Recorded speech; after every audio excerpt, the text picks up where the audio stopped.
Hermite, welcome to special functions. Today we are going to discuss about orthogonal properties of Hermite polynomials. So if you consider two Hermite polynomials, namely h(n) of x into h(m) of x, take the product, multiply with e power minus x square, and take the integral from minus infinity to plus infinity with respect to x. When the value is going to be 0, if m is not equal to n, and the value becomes equal to root pi into 2 power n by n factorial divided by n factorial. It should be by n factorial. Okay. Now consider, because we require two Hermite polynomials, namely h(n) of x and h(m) of x, consider other form of the Hermite polynomials. E power minus t square plus 2tx becomes equal to what? Summation h(n) of x by n factorial into t power n, running from 0 to 3. Another polynomial, e power minus s square plus 2sx equal to summation h(m) of x by n factorial into s power n. I am running from 0 to 3. Now multiply these two, e power minus t square plus 2tx into e power minus s square plus 2sx equal to double summation n running from 0 to infinity, m running from 0 to infinity, h(n) of x by n factorial into h(m) of x by n factorial into t power n into s power. In order to prove the theorem, we further require the product should be multiplied with e power minus x square, and we have to take the integral. So what I am going to do is, if you consider only this term, what is this term? h(n) of x into h(m) of x divided by n factorial into n factorial. What is this quantity?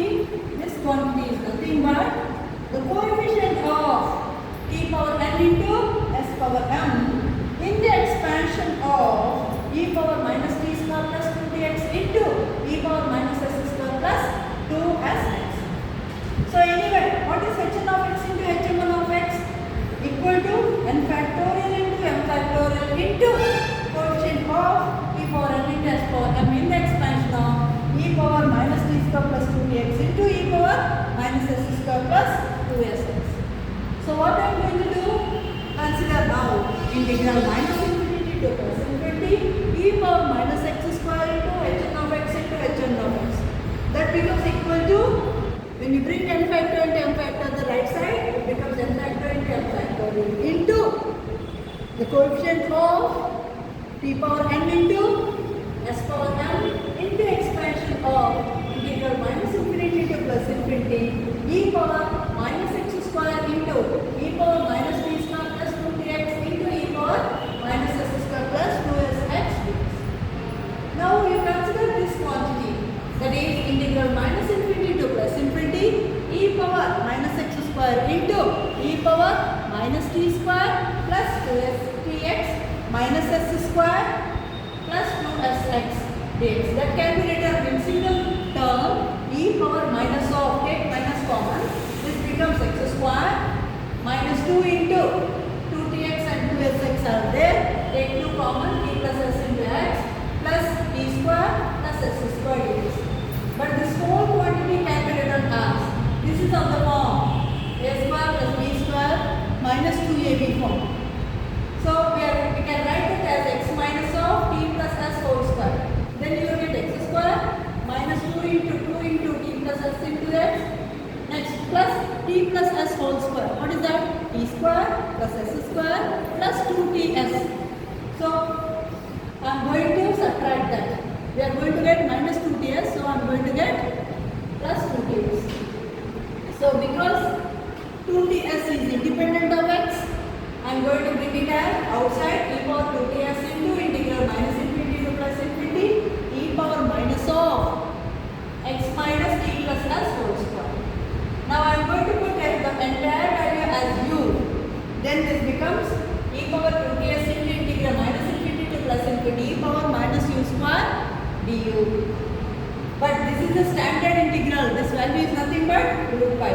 So what is the expansion of e power 2t 2ts. E power 2ts expansion is nothing but 1 plus variable, that is 2ts plus variable square by 2 factorial. 2ts whole square by 2 factorial plus so on. And the general term 2ts whole power n by n factorial plus so on. So finally we have just rewritten the expansion of this. But what we require in front of this, we are having the coefficient of e power n into s power m in the expansion. So what do you get? This is nothing but integral minus infinity to plus infinity e power minus x square into e power minus t square plus 2ts e power minus s square plus 2sx dx is equal to, this becomes 0 because we don't get different e power n and t s power m. Every time we will get the same term e power n into s power n. We don't get separate different powers. We get only t square s square, t cube s cube, t power 5 s power 5, t power 10 s power 10, all are same going to be. But we don't get t power 5 and s power 10. We don't get t power 5 and s power 6. We don't get it. So we don't get for different values. If both are different, then this becomes equal to 0. On the other hand, when you are having this value, this becomes 2 power n into root 5 divided by, what is this value? This is nothing but n factorial is there. But here m is equal to n. So you are correct. Actually this is n factorial into m factorial divided by n factorial. This gets cancelled. Here also because both are same, we get n factorial. So this is nothing but 2 power n into root 5 into n factorial if m equal to. Here also I made a mistake. This is nothing but, the first one is correct, into n. Root 5 into 2 power n into, this is n factorial. Because we are getting in the denominator, we are getting here, what is that? N factorial into m factorial. But n is equal to m. So n factorial into n factorial. Okay? Divided by n factorial. 1 n factorial gets cancelled each other. So we get 2 power n